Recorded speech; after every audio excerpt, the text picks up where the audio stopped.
Good day, everybody. Welcome to the Bible in a Year 2021. We are on day 231, and we're going to be reading through 2 Kings chapters 24 to 25 and 2 Chronicles 36. Most of this today is just going to recap. It's like a condensed form of the list of the last kings before Israel was, or Judah was sent into exile. So in 2 Kings chapter 24, verse 1, we see in Jehoiakim's days, King Nebuchadnezzar of Babylon attacked. Jehoiakim had submitted to him for 3 years, but then Jehoiakim changed his mind and rebelled against him. So this is, we understand that already there's been some expulsion. Okay, there has been those who have been sent off to Babylon already.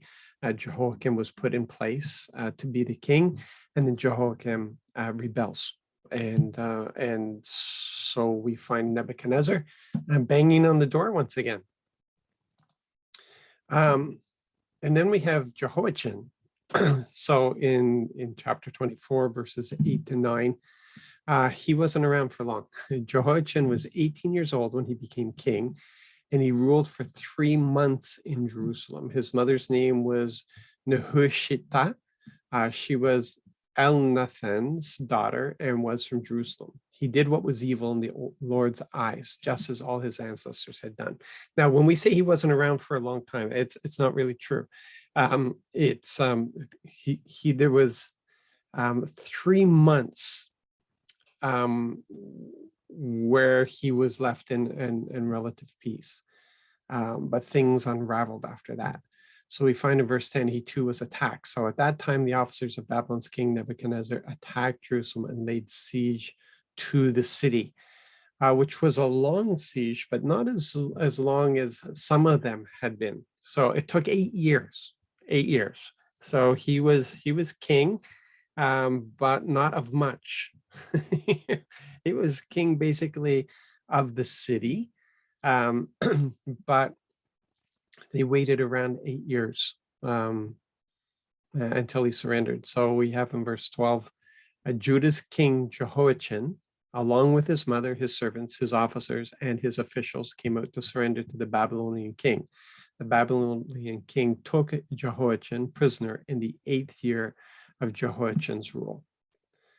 Okay, so that's another one gone. And we see here the great deportation. Then Nebuchadnezzar exiled all of Jerusalem, all the officials, all the military leaders, 10,000 exiles, as well as all the skilled workers and metal workers. No one was left behind except the poorest of the land's people.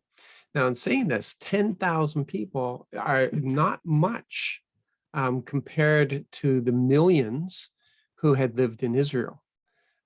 So later on with other prophets and other scriptures, we're going to see that he actually killed most of Israel and Judah, or he allowed them to be killed off. Now, he did say that those who he chose as his instrument of correction went too far, and he turned around and he punished them because of that. But this is not a good thing here, and it's just a small amount of people that go into exile, and Scripture refers to that there was very few that he actually sent into exile. And then here in verse 17,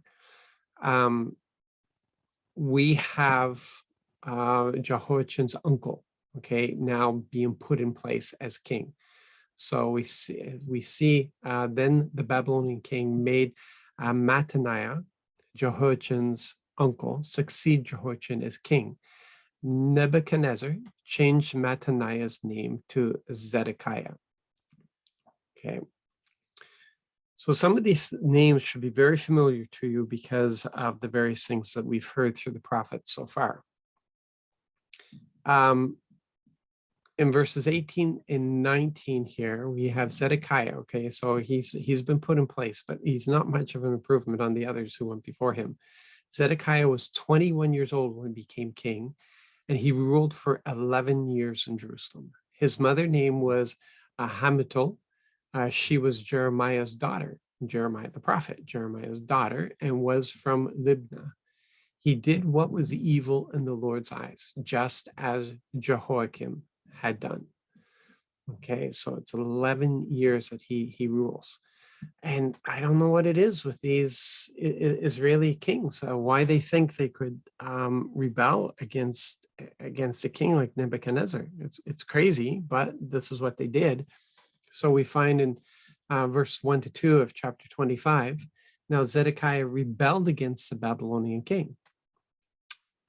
Yeah, so this is the end right here. So in the 9th year of Zedekiah's rule, in the 10th day of the 10th month, Babylon's king Nebuchadnezzar attacked Jerusalem with his entire army. He camped beside the city and built a siege wall all around it.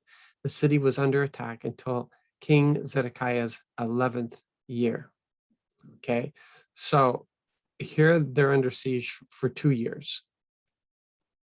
His nephew had been under siege for 8 years, but Zedekiah lasted for 2 years. And it definitely went better for his nephew than it goes for him. Even though we'll see that Jeremiah gave him plenty of warning and instruction of what he was supposed to do. So in verse 4, we have here Jerusalem falls, and this is for the last time. Nebuchadnezzar's had it with this. Then the enemy broke into the city. All the soldiers fled by night using the gate between the 2 walls near the king's garden. The Chaldeans were surrounding the city, so the soldiers ran toward the desert plain. Yeah, didn't really work out for them. In verse 6 to 7, and they were warned. They were warned by the prophets, don't do this. Like, it will go well for you if you surrender, but if you don't surrender, it's going to end up in your death. So the Chaldeans captured the king and brought him back to the Babylonian king, who was at Riblah. There, his punishment was determined. Zedekiah's sons were slaughtered right before his eyes. Then he was blinded, put in bronze chains, and taken off to Babylon. And then Jerusalem is destroyed because Nebuchadnezzar had it with him. Man, how many kings was it going to put in place and have them? Like, he put them in place as they're called kings, but as governors. They're under him, and they rebel. So in verse 9 to 10, he burned down the Lord's temple, the royal palace, and all of Jerusalem's houses, all of them, all of the houses. He burned down every important building. The whole Chaldean army, under the commander of the guard, tore down the walls surrounding Jerusalem. And we know when they return, that's the big task is rebuilding those walls after they start on the temple. And here's just a reminder of yesterday, verse 22. Babylon's king Nebuchadnezzar put Gedaliah, Ahikam's son, and Shaphan's grandson in charge of the people he had left behind in the land of Judah. So he sets up a governor, but he does not give them the title of king for sure, not after everything they've been through. And another reminder, verse 25, but in the 7th month, Ishmael, Nethaniah's son, and Elishama's grandson, who was from the royal family, came with 10 soldiers, and they struck Gedaliah, and he died. They also killed the Judeans and the Chaldeans who were with him at Mizpah. And we're going to look more into that a little later on. And then, so what happened to King Jehoiachin? Well, in verse 27, it didn't go well for his uncle, but in the year that Awil-Merodach became king of Babylon, he released Judah's king Jehoiachin from prison. This happened in the 37th year of the exile of King Jehoiachin. So 37 years he was in jail. On the 27th day of the 12th month. Now, we have no idea what happened to his uncle. All we know, he was blinded, and at some point he dies. But Jehoiachin is released. He gets to sit with the king of Babylon, and he's given a stipend every month. So then, just looking over at Second Chronicles 36, verse 14, just to fill in some of the details, all the leaders of the priests and the people also grew, increasing the unfaithful, following all the detestable practices of the nations. They polluted the Lord's temple that God had dedicated in Jerusalem. So this is just going back again before the fall to remind us that it wasn't just the king, but it was also the priests and the people. Everybody's just rotten to the core. And we'll see that when we get to Ezekiel, when the Lord takes him behind the hidden walls, and he gets to see what everybody has been doing. In verse 17, we see that the destruction was absolutely brutal. So God brought the Babylonian king against them. The king killed their young men with the sword in their temples, a sanctuary, and showed no pity for young men or for virgins, for the old or for the feeble. God handed all of them over to him. It was a slaughter, and most of the population was killed. We might picture like millions going into exile, but it wasn't. It was a remnant that was kept for the Lord to start over again. And we see in verse 21, they refused to follow his instructions, and the Lord gave the land the rest that the people were supposed to give it. This is how the Lord's word spoken by Jeremiah was carried out. The land finally enjoyed its Sabbath rest, but as long as it lay empty, it rested. For as long as it lay empty, it rested until 70 years were completed. Because that's what Jeremiah told them. This was going to be a 70-year ordeal. He wrote them in Babylon and said, settle down, because you're going to be there for 70 years.